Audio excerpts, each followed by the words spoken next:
장기호 씨는 65세의 나이에 오랫동안 홀로 아들 장준영을 키워온 부모로서 이번 상견례를 앞두고 여러 감정이 교차하는 복잡한 마음을 안고 있었습니다. 준영이는 이제 37세로 오랜 시간 동안 학업에 매진하느라 직장 생활을 시작한 지는 얼마 되지 않았지만 안정된 직장을 가지고 있었고 연봉은 1억 원에 달했습니다. 장기호 씨는 아들이 이렇게 좋은 직장을 얻은 것을 매우 자랑스럽게 여기며 앞으로 더 많은 돈을 벌고 집도 살 수 있는 능력이 충분하다고 확신했습니다. 그러나 이번 상견례는 예상치 못한 갈등과 오해로 인해 그 기대가 무색해질 위기에 처하게 되었습니다. 준영이가 간호사인 예비 며느리 연희를 데리고 온 날, 장기호 씨는 긴장 속에서도 아들의 행복을 바라며 모든 준비를 마쳤습니다. 며느리의 부모님, 즉 사돈을 만나게 될 날을 기다리며 그는 마음속으로 여러 가지 시나리오를 그려보았습니다. 연희의 부모님은 인천에 거주하고 있었기 때문에 상견례 장소는 인천의 한 식당으로 정해졌습니다. 장기호 씨는 결례가 단순히 결혼 준비를 위한 작은 행사라고 생각했지만 실제로는 다른 의미가 담겨 있는지 깨닫지 못했습니다. 몇 달 전 준영이는 결혼을 결심했다고 장기호 씨에게 알려왔습니다. 벌써 37세가 된 아들이었기에 장기호 씨는 말은 하지 않았지만 은근히 원해온 일이기도 했습니다. 하루빨리 손주를 보고 싶다는 마음에 아들의 결혼 소식에 기뻐하며 기대감을 품었습니다. 준영이는 오랜 시간 동안 공부에 매진했기 때문에 취직해서 돈을 벌기 시작한 지는 얼마 되지 않았지만 이미 고소득 직업을 가지고 있었고 직장도 탄탄하여 어디에 내놓아도 부끄럽지 않은 아들이었습니다. 실제로 주변에서도 중매를 서겠다는 사람들이 많았지만 준영이가 연애와 결혼을 원했기에 자연스럽게 그 결정을 존중하고 기다리고 있었습니다. 1년 전 준영이는 간호사를 만나 결혼을 하겠다고 결심하고 얼마 전에는 집에 예비 며느리를 데리고 오게 되었습니다. 그날 식당에서 함께 식사를 하며 서로를 알아가는 시간을 가졌습니다. 비록 짧은 시간이었지만 연희의 참되고 싹싹한 인상에 장기호 씨는 매우 마음에 들었습니다. 그러나 곧이어 연희의 부모님이 결혼을 서둘러야 한다며 내년 봄이나 가을에 결혼을 하자고 제안하자 장기호 씨는 약간의 오해가 생겼습니다.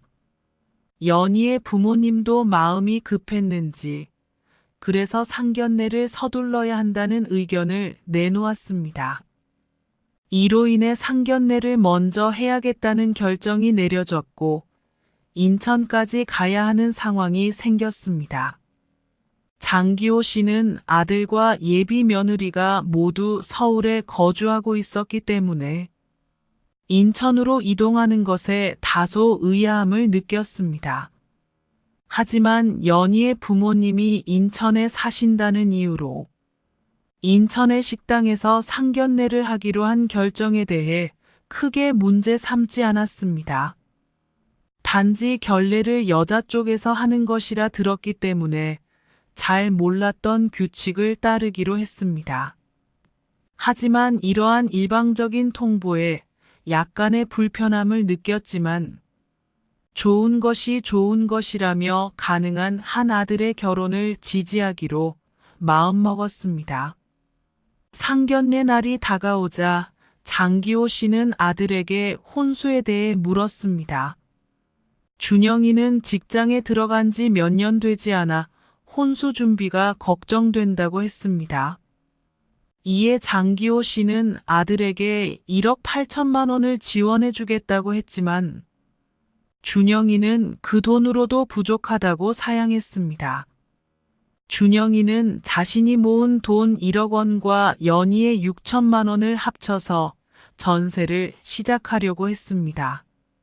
장기호 씨는 아들에게 전세로 시작해 집을 사면서 점차 자산을 늘려가겠다고 설명했지만 사돈은 이를 받아들이지 못했습니다. 상견례가 시작되자 예비 사돈 내외는 다소 직설적이고 무례한 질문들을 던졌습니다. 준영이의 연봉과 모아둔 돈에 대해 묻는 등 충분하지 않다는 뉘앙스를 풍기며 아들의 재정 상태를 비판했습니다.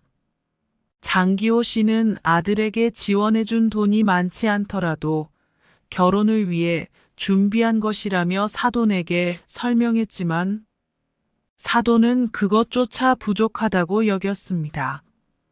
혼수로 23천만 원을 준비할 계획을 밝히며 집은 남자가 마련하는 것이 당연하다고 주장했습니다.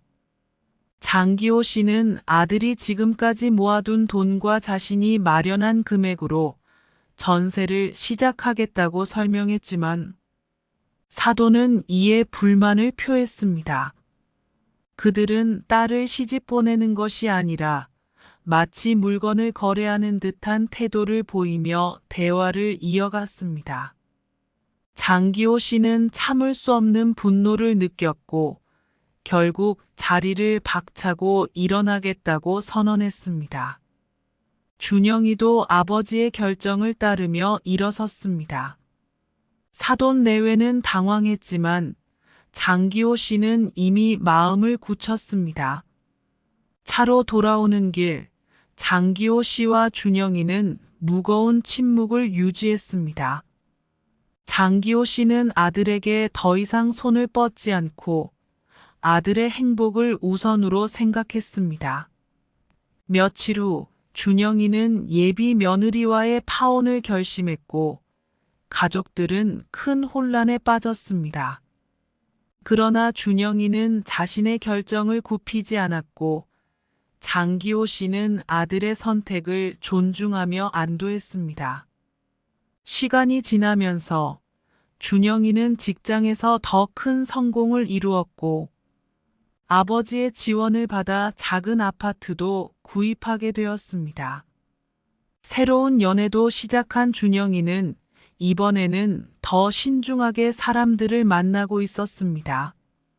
장기호 씨는 아들의 행복을 위해 과거의 수모를 뒤로하고 앞으로의 기회를 바라보며 아들의 결정을 지지했습니다. 예비 사돈이 될 뻔한 그 사람들에 대한 관심은 이제 사라졌고 장기호 씨는 아들이 행복하게 살아가기를 진심으로 바랐습니다.